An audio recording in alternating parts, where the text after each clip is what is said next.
귀한 찬양 감사합니다. 옆에 뒤에 분하고 인사하겠습니다. 참 잘 오셨습니다. 우리 같이 인사하겠습니다. 굿은 날씨에도 이렇게 주님의 전에 찾아 나온 여러분을 축복합니다. 우리 한번 옆에 분하고 뒤에 분하고 인사하겠습니다. 하나님이 돌보실 겁니다. 우리 같이 인사하겠습니다. 우리 마지막으로 이렇게 한번 인사해 보겠습니다. 2023년 하나님의 도우심으로 사십시오. 한번 인사해 보겠습니다. 2023년 저와 여러분의 삶 걸음마다 하나님이 함께 하셔서 하나님의 특별하시고 또 기이하시고 놀라우신 도우심이 충만하게 될 줄로 믿습니다. 잠깐 기도하겠습니다. 좋으신 하나님 감사합니다. 오늘도 성령님께 사로잡혀 은혜의 사람 만드시려고 주님의 은혜의 자리에 우리를 부르신 줄로 믿습니다. 예배자가 되게 하시고 은혜자가 되게 하시고 섬김이가 되게 하시고 베푸는 자가 되게 해 주옵소서. 우리의 삶에 물질 때문에 눈물 흘리지 않게 하시고 오히려 물질 가지고 남을 섬기고 일으키고 세우는데 하나님께 쓰임받는 믿음의 거부, 삶의 거부가 되도록 인도해 주옵소서. 성도들의 가정의 자녀들이 물질 때문에 시험 들지 않게 하시고 그 물질 때문에 하나님께 영광 돌리는 인생이 되도록 축복해 주옵소서. 감사하고 예수님의 이름으로 기도드리옵나이다. 아멘. 아마 여러분이 좀 기억하실지 모르겠지만은 저는 새해가 되면 꼭 1월 중에 물질에 관한 설교를 함께 나누고 있습니다. 뭐 기억하실지 안 하실지는 잘 모르겠어요. 제가 물질을 관해서 1월 달에 설교하는 이유 중에 하나는 물질의 중심이 잡혀야 인생의 중심이 잡힙니다.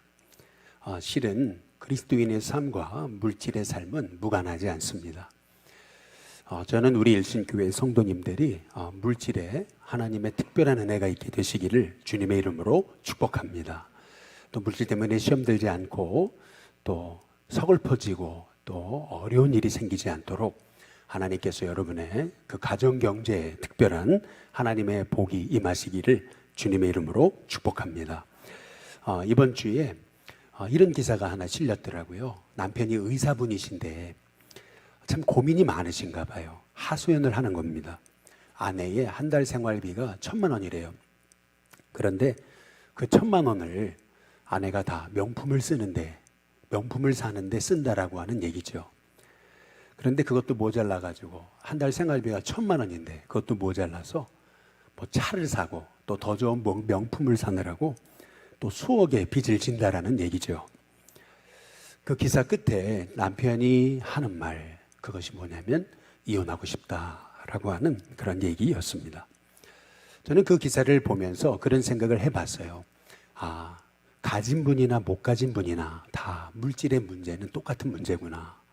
다 남에게 말 못할 그 물질의 어려움이 있는 거구나라고 하는 이제 그러한 생각을 해보게 됐습니다. 그래서 우리는 이 물질에 관한 성경적인 바른 시각, 또 물질의 중심이 잡히도록 우리가 기도해야 되는 건데요. 특별히 우리 예수님은 돈에 관해서 이런 말씀을 하십니다. 마태복음 6장에 24절에 보면 한 사람이 두 주인을 섬기지 못한다. 근데 그 두 주인이 누굴까요? 그때 본문에 보니까 하나님과 재물이래요. 이 하나님과 재물을 겸하여 섬기지 못한다. 근데 이 말의 의미는 뭐냐면 하나님만 우리 인생의 주인이 되시는 게 아니고 물질도 우리 인생의 주인이 될 수 있다는 겁니다. 두 주인, 하나님과 재물이에요. 그 이유는 뭐냐면 이를 사랑하거나 저를 미워하고 저를 중히 여기거나 이를 경히 여기기 때문에 우리가 하나님과 재물, 이 두 주인을 함께 섬길 수 없다. 우리 예수님께서 말씀하고 계세요. 근데 오늘 이 마태복음 6장 24절을 영어 성경으로 보면은 하나님과 재물 그러면은 이렇게 표현할 수 있어요. God and gold 이렇게 표현할 수 있습니다. God과 gold, 하나님과 금, 재물. 이것은 L자 하나 빠지면 가시고 하나님이고 L자 하나 들어가면 gold예요. God and gold. 이거를 둘 다 섬길 수 없다. 이제 이렇게 표현해도 얼마든지 참 이해하기 쉬워요. 그런데 우리 예수님은 하나님과 재물이라고 하는 이 말씀을 영어로 뭐라 그러셨냐면 God and 맘몬이라고 그랬습니다. 맘몬. 맘몬이 뭘 의미하는 거냐면 아람어로 맘몬, 신을 얘기하는 겁니다. 물질의 신을 얘기하는 겁니다. 근데 이 말의 의미는 뭐냐면은 우리 예수님이 우리에게 주시는 물질에 대한 교훈, 그건 뭐냐면 물질은 단순한 화폐 가치, 뭐 교환 가치 정도가 아니고 물질에는 보이지 않는 영적인 스피리추얼 파워가 있다는 겁니다. 물질에는 보이지 않는 영적인 힘이 있다고 우리 예수님께서 말씀하고 계시는 거예요. 그래서 세상 사람들은 물질을 꼭 하나님처럼 여기는 경향이 있습니다. 그래서 혹자는 이런 얘기를 했습니다. 물질에 관해서 뭐라 하냐면 물질은 유사 전능성을 가지고 있다. 이제 이렇게 말하고 있어요. 유사 전능성. 다시 말하면 하나님이 전능하신데 사람들은 하나님을 전능하신 분으로 여기는 게 아니고 돈이면 다 된다. 돈의 전능성을 믿는다는 겁니다. 돈이면 안 되는 게 있냐? 돈이면 다 돼. 돈이 없어서 문제지. 돈이면 안 되는 거 없어. 이제 이것이 세상 사람들이 가지고 있는 돈에 관한 시각이라는 겁니다. 유사 전능성. 그런데 여러분 한번 보세요. 여러분 돈이면 다 됩니까? 그렇지가 않아요. 가까운 분의 얘기를 들었어요. 증권을 하시는 분인데 이제 고객의 증권을 관리했어요. 고객의 증권, 자기 돈이 아니에요. 고객의 돈을 관리했습니다. 근데 증권의 가치가 폭락하면서 하루아침에 수십억을 잃어버린 거예요. 그러니까요, 이분이 마음의 가책을 느껴가지고요. 그래서 죽고 싶더래요. 그래서 우울증이 오는 거예요. 아주 가까운 분의 얘기예요. 여러분, 이 물질이라는 게 그래요. 여러분, 물질 없으면 뭐 큰일 날 것 같잖아요. 물질이면 다 될 것 같잖아요. 여러분, 그거 아니에요. 돈으로 좋은 침대는 살 수 있을지 모르지만은 잠은 살 수 없어요. 평안은 살 수 없어요. 돈으로 얼굴 다 바꿀 수 있죠. 그러나 진정한 인격에서 풍기는 아름다움은 돈으로 살 수 없어요. 돈이면 다 되는 것 같지만 그렇지 않습니다. 우리는 하나님 없이는 살 수 없어요. 좀 돈이 없으면 조금 가난하게 살 수는 있어요. 그러나 우리는 돈 없이 살 수 있어요. 하나님 없이는 살 수 없어요. 여러분, 그것이 우리 신앙인의 고백이 돼야 된다는 겁니다. 하나님과 재물 겸하여 섬길 수 없다. 다시 말하면 물질도 우리 인생의 주인이 될 수 있다라고 우리 예수님이 말씀하고 계시는 거예요. 그래서 우리 주님은 우리에게 초청합니다. 물질이 주인된 삶을 살 거냐, 아니면 하나님이 주인된 삶을 살 거냐.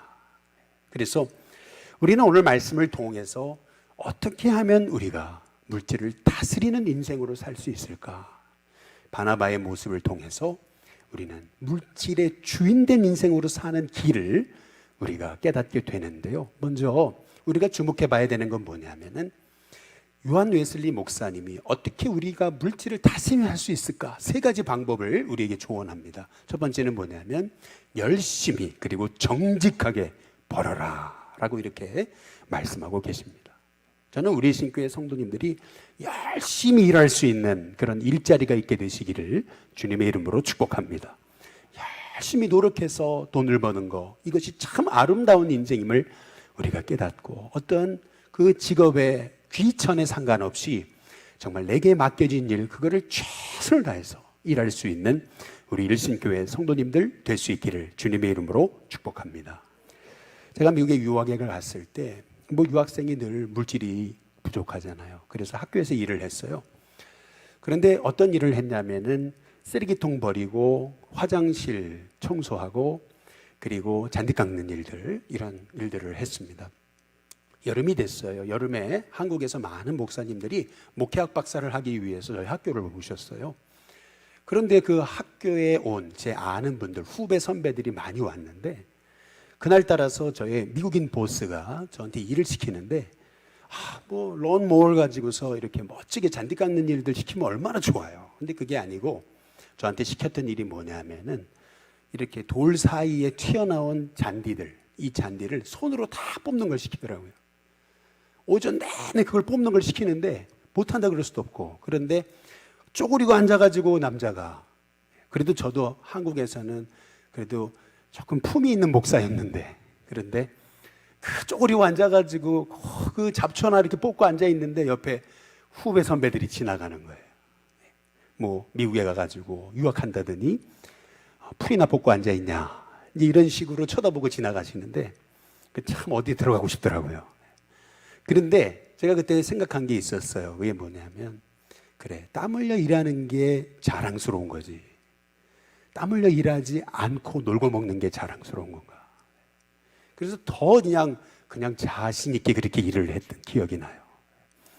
하나님은요, 우리가 열심히 정직하게 최선을 다해서 벌기를 원하십니다. 우리 성도님들의 삶에 그렇게 할 일이 있는, 그렇게 열심히 일할 수 있는 그런 일의 복이 있게 되시기를 주님의 이름으로 축복합니다. 두 번째로 웨슬리 목사님은 열심히 벌었으면 열심히 저축하라고 말씀하고 있습니다. 우리가 믿음의 사람이고 하나님 미래를 주관하신다고 믿는다면 미래의 날 하나님이 쓰실 수 있게 내가 그릇을 준비하는 거, 이게 너무 중요합니다. 그 그릇을 준비하는 게 실은 세상에서 우리가 살아가려면 저축하는 거죠. 목돈이 있어야죠. 그래서 우리 성도들도요, 저축해야 돼요. 근데 저축하기가 쉽습니까? 어렵잖아요. 어떻게 저축을 해요? 쓸 거 다 쓰고 먹을 거 다 먹고 어떻게 저축을 해요? 안 되죠. 그러니까 어떻게 해야 돼요? 검소하게 절약하고, 그리고 사치하지 않으면서 살아가는 거. 여러분, 이거는 그리스도인다운 삶이에요. 참 사치 부리지 않고 절약하면서 검소하게 살아가는 우리 성도님들 되시기를 주님의 이름으로 축복합니다. 제가 참 존경하는 선교사님 중에 돌아가셨어요. 가까이서 이렇게 모셔봤는데, 원주에 가면은 기독병원 있잖아요. 세브란스, 원주 세브란스를 세운 분이세요. 주디라는 선교사님이신데, 원주 세브란스 앞에 입구에 가면 현판이 붙어 있습니다. 이 설립자 주디라고 써 있어요. 근데 이 주디 선교사님을 직접 모셔봤는데, 이제 모시면서 제가 충격을 받은 게 있었어요. 그게 뭐냐면, 이분이 그 병원을 건립하면서 했던 일, 그게 뭐냐면은 양말이 빵꾸 나면 그걸 다 손수 이렇게 다 이렇게 수선을 해가지고 그걸 깨가지고 그래서 입고 신고 그렇게 했다라는 얘기죠. 그렇게 해가지고 원주 기독병원을 세운 거예요. 그리고요, 그분에게도 자식들이 많거든요. 자식들도 다 제가 이렇게 한국에 오셨을 때 안내를 해봤어요. 그런데 자식 많아요. 아들 여러 명 있어요. 그런데도 그거 딱 한국에게 기증하고 그리고 미국으로 탁 떠났어요. 이야, 참 멋진 인생이에요. 저는 그런 삶이 진짜 그리스도인의 삶이 아닐까라고 생각하고 있는 겁니다. 그리고 마지막 세 번째로, 열심히 벌고 열심히 저축했으면, 그러면 그 벌고 저축하는 목적이 뭐냐? 그것은 바로 하나님의 영광을 위해 쓰는 거죠. 사도 바울이 바울서신 13권이 있잖아요. 로마서부터 빌레몬서 쫙 그 13권이 다 사도 바울의 서신이거든요. 그런데 그 사도 바울의 서신 중에서 사도 바울이 유일하게 하나님 말씀, 예수님 말씀 직접 인용한 말씀, 그건 뭐 성찬식 말고 주께서 잡히시는 밤 떡을 들어 감사 기도를 하신 다음 떼어 제자들에게 주신 말씀하셨습니다. 받아 먹으라. 이런 예수님의 이 말씀 직접 인용 말고, 이 말씀 말고 예수님이 주신 그 직접 인용한 말씀, 그 말씀이 뭐냐면 주는 것이 받는 것보다 복이 있다 하심을 기억하여 할지니라. 주는 인생이 복이 있다. 이게 예수님이 하신 말씀이라고 사도 바울이 직접 인용하고 있는 거예요. 저는 우리 일신교회 성도님들이 쓸 것이 있고 줄 것이 있고 하나님께 드릴 것이 있고 나눌 것이 있고 베풀 것이 있는 인생이 되도록 기도하는 우리 일신교회 성도님들 되시길 주님의 이름으로 축복합니다. 제가 신학생 시절에 김선도 목사님 저희 학교 오셔서 가르치시면서 자기가 젊었을 때 자기 교회에서 가장 11조를 많이 하는 성도가 되게 달라고 기도했는데 하나님께서 그대로 이루어주셨다라고 하는 그런 간증을 들은 적이 있어요. 얼마나 하나님 귀 쓰시는지 여기저기서 부르고 여기저기서 일을 맡아가지고 일을 하는데 그 압구정에서 얼마나 부자가 많겠어요. 그런데도 가장 자기가 11조를 많이 드리고 있는 목사가 됐다고 얘기하는 걸 들으면서 하나님 저에게도 이렇게 드릴 것이 있고 나눌 것이 있고 베풀 것이 있는 목회로 저를 쓰임받게 해달라고 하나님 앞에 기도한 적이 있어요. 우리 일신교회 성도님들이 여러분의 자녀가 정말 우리 일신교회에서 가장 11조를 많이 하는 정말 하나님 복받은 우리 자녀가 되게 해달라고 기도할 수 있는 저와 여러분이 될 수 있기를 주님의 이름으로 축복합니다. 정말 우리 자녀가 물질로 복을 받고 물질로 하나님 영광을 위해 쓰임받는 인생이 되게 달라고 그렇게 기도할 때 하나님께서 그 여러분의 기도를 들으시고 응답해 주실 줄로 믿습니다. 우리는 성도로서 어떻게 하면 하나님의 자녀가 물질을 하나님의 영광을 위해 가볍게 쓸 수 있을까? 오늘 함께 나눌 말씀은 어떻게 하면 물질을 가볍게 쓸 수 있을까? 이 쓰는 쪽에다가 제가 오늘 함께 좀 말씀을 나누고자 합니다. 먼저 첫 번째는 어떻게 하면 우리의 물질을 하나님의 영광을 위해 가볍게 쓸 수 있는 거냐면 첫 번째로 11조를 드려보시기 바랍니다. 11조는요 헌금이 아닙니다. 11조는 돈이 아니에요. 11조는 믿음의 고백이고 하나님 겁니다. 내게 아니에요. 하나님 거예요. 그래서 우리가 11조를 드리기 위해 힘쓸 때 어떤 현상이 나타나냐면은 여러분이 그냥 11조를 드리면서도 이거 너무 많다, 아깝다 이런 생각 갖고 드리지 마시고 이건 하나님의 겁니다. 하나님이 내 인생을 주관하심을 믿습니다. 그 믿음의 고백을 담아서 정성껏 한번 11조를 드려보세요.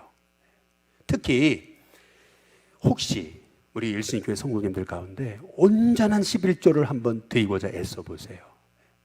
여러분 온전한 11조를 드리려고 애쓰게 되면은요 어떤 현상이 나타나냐면은 여러분 물질에 딱 중심이 잡힙니다.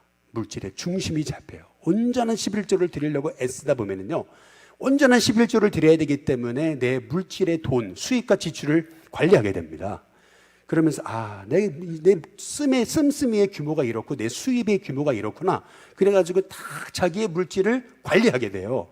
그래서 온전한 11조를 정말 하나님 앞에 기쁨으로 드릴 수 있는 하나님의 종이 되기 위해 기도하면은 정말 여러분이 물질을 위해 그렇게 하나님 앞에 기도하면 하나님이 여러분의 삶의 물질의 중심이 잡히는 은혜가 있게 하실 줄로 믿습니다. 물질의 중심이 잡혀야 됩니다. 근데 온전한 11조를 드리면 어떤 현상이 나타나냐면요 여러분 온전한 11조 드려보세요. 사람의 씀씀이라는 것이 늘 크기 때문에 늘 돈이 모자르게 마련이에요. 근데 온전한 11조를 드리다 보면 어떤 현상이 나타나냐면요 죄를 못 져요. 죄를 못 집니다. 왜요? 이 규모가 빠듯해지기 때문에 죄 지을 돈이 없어요. 그리고요 온전한 11조를 드리다 보면은요 어떤 현상이 나타나냐면요 돈을 허튼 데 쓰지 않습니다. 내가 정말 주님의 영광을 위해 이 물질을 사용해야 되는데 늘 마이너스로 살 수는 없잖아요. 그러다 보니까 내 삶을 절제하게 되고 그리고 아주 규모 있게 쓰기 위해 노력하게 되는 거예요. 그러면서 물질의 중심이 잡힙니다. 실은 우리가 왜 죄를 져요? 사실은 쓸 돈이 있으니까 죄를 지는 거예요. 그런데요 온전한 11조를 드려보세요. 물질의 규모를 잡아보세요. 하나님의 영광을 위해 살려고 해보세요. 그러면 죄 질 돈이 없습니다. 물질의 중심이 잡힙니다. 그러면서 하나님께서 저와 여러분의 삶에 하나님이 도우시는 그런 놀라운 만남과 일거리와 또 증거를 허락해 주시는 줄로 믿습니다. 두 번째로 어떻게 하면 하나님의 영광을 위해 우리의 물질을 잘 쓸 수 있을까? 그것은 뭐냐면 내 수입의 일부를 이웃과 나눌 수 있도록 떼어놓으시길 바랍니다. 신기한 게 있어요. 이 물질의 특징입니다. 그게 뭐냐면요 물질은 늘 부족해요. 그런데요 늘 나만을 위해 물질을 모으고 나만을 위해서 이렇게 물질을 하다 보면은요 늘 부족해요. 근데 신기한 게 있어요. 남을 위해서 섬기고 남을 위해서 물질을 사용하고자 하나님 제가 없지만 그래도 평생 남을 도우며 살 수 있게 해달라고 그렇게 기도하면서 물질을 남을 도울 수 있는 삶이 되도록 지금부터 작은 거라도 남을 돕고 살기 시작하면은요 신기하게도 하나님께서 그 인생에 그 그릇만큼 복을 주십니다. 참 신기한 게 있어요. 남을 돕고 살 수 있는 인생이 되게 달라고 베풀 수 있는 것이 있게 달라고 하나님 앞에 기도했는데 하나님이 끊임없이 저와 여러분의 삶을 공급하시는 것을 체험하게 되실 거예요. 방법은 여러 가지가 있죠. 그것은 뭐냐면은 우리 교회에서 이웃 나눔 헌금을 하는 겁니다. 우리가 일신교회가 이렇게 풍성히 나누면서 명절마다 때마다 이웃을 나눌 수 있는 것은 우리 성도들이 열심히 이웃 나눔 헌금을 해주셔서 그런 거예요. 또 장학 헌금을 할 수도 있습니다. 다음 세대를 위해서 나는 못 배웠어도 내 다음 세대가 배워서 이 세대의 귀한 일꾼이 되게 해달라고 자꾸 헌금을 할 수도 있는 거고요. 저 같은 경우는 작년부터 시작한 게 있어요. 매주 저는 건축헌금을 시작했습니다. 실은 당장 뭐 건축하려고 제가 건축헌금을 하는 건 아닙니다. 제 목회하는 동안에 우리 교육관을 다시 지을 수 있으리라고는 아직 생각하고 있지는 않습니다. 그러나 내가 누리지 못해도 누군가는 누릴 거 아니겠어요? 제가 미국에 있을 때도 저희 교회가 건축을 했습니다. 유학생으로서 굉장히 생활이 빠듯했는데요. 그럼에도 불구하고 우리는 끊임없이 건축헌금을 했습니다. 제가 누린 게 하나도 없습니다. 제가 있는 동안에는 늘 주일마다 의자 날랐습니다. 다른 교회에서 예배를 드렸기 때문에 거기 그 밑에 지하에서 예배를 드리는 바람에 의자를 늘 세팅했다 풀었다 세팅했다 풀었다, 매일 새벽 예배도 세팅했다 풀었다. 그러다가 저는 한국에 왔습니다. 그럼에도 불구하고 내가 누리지 못해도 누군가 누릴 것을 믿기 때문에, 그래서 매주 하나님 앞에 이 제단이, 누군가는 이 제단에 와서 하나님의 복을 누려야 되지 않겠습니까? 여러분, 그 믿음을 가지고 헌금하는 거예요. 참 물질이라는 게 참 이상해요. 그렇게 남에게 도우지도 못하고 그렇게 돈돈돈하며 살았는데 나중에 보면은 그 돈이 다 새요.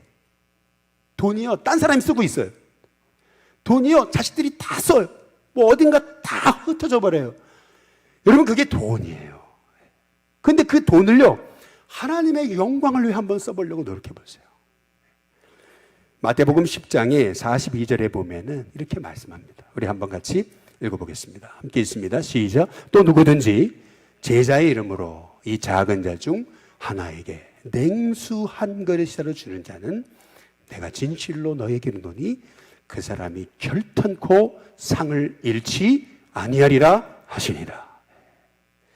정말 지극히 작은 자 한 사람에게 냉수 한 그릇이라도 주면 그 상을 하나님 결코 잃지 않게 하실 거다. 하나님 반드시 갚아주실 거다. 여러분, 분명히 저는 이 말씀을 믿습니다. 그래서 제가 심으면 제가 못 누려도 제 자식들이 누릴 것을 믿고, 제 자식들이 못 누리면 제 자손이 누릴 것을 저는 분명히 믿습니다. 그래서 끊임없이 하나님 심는 자가 되게 해달라고 기도하는 거예요.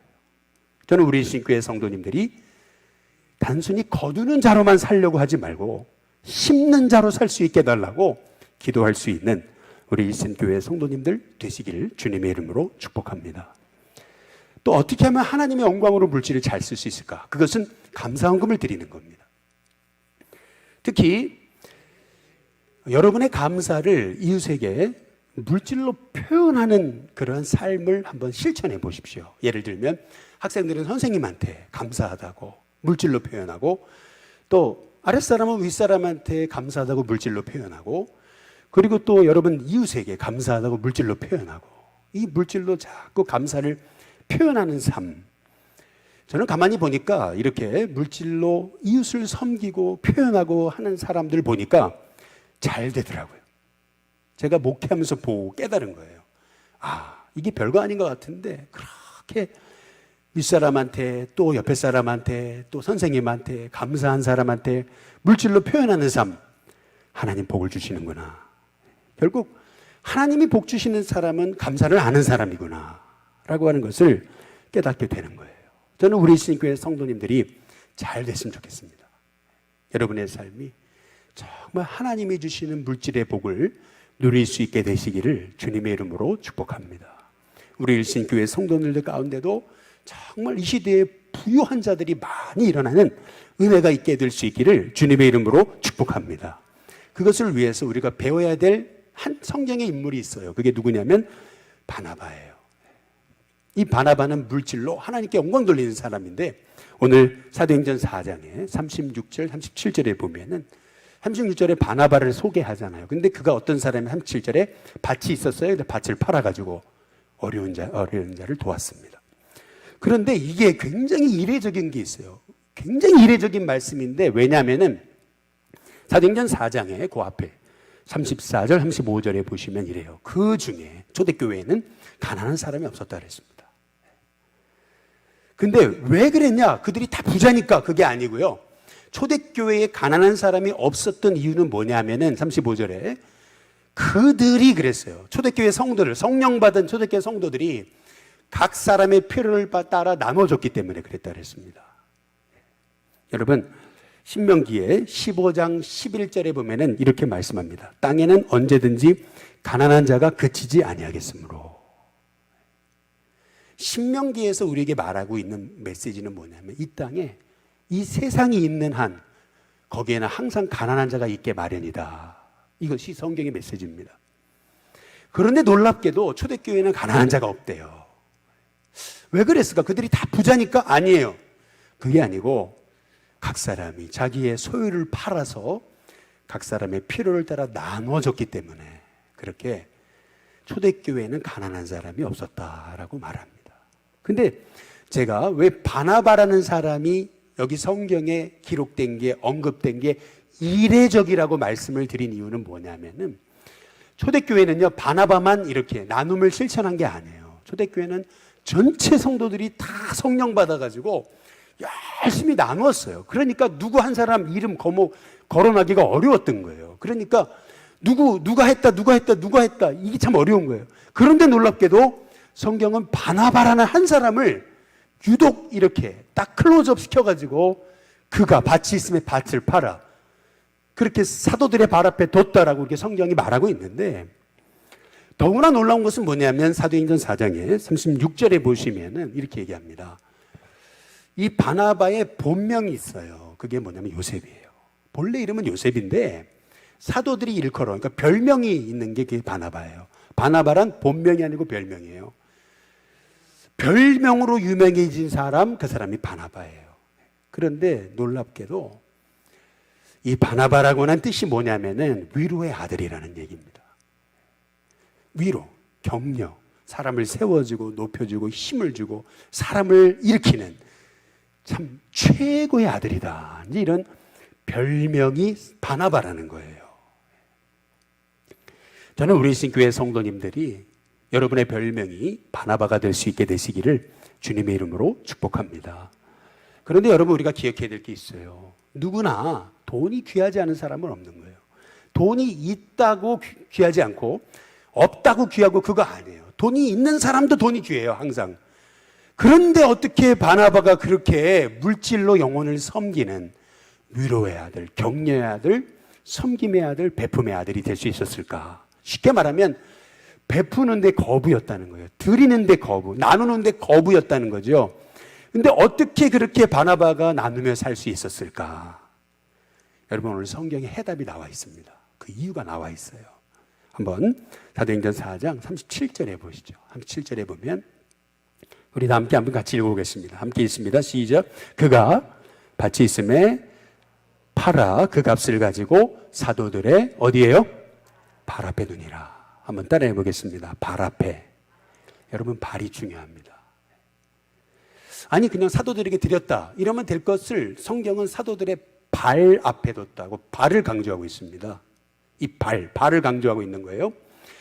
여러분 어떤 사람은요 물질이 항상 머리 위에 있는 사람이 있습니다. 늘 물질이 머리에 있어요. 이 말의 의미는 뭐냐면 늘 그냥 돈에 매여가지고 돈이 주인이 돼가지고 살아가는 사람이 있다는 거예요. 돈이 늘 내 머리 위에 나의 머리 위에 있다 보니까 돈이 주인이고 돈에 매여 살다 보니까 나눌 수가 없어요. 베풀 수가 없어요. 드릴 수가 없어요. 그러니까 돈이 그를 다스리는 거죠. 그런데 반면에 이 바나바는 어떤 사람이냐면요. 돈을, 물질을 어디에 뒀어요? 머리에 둔 게 아니고 어디 뒀어요?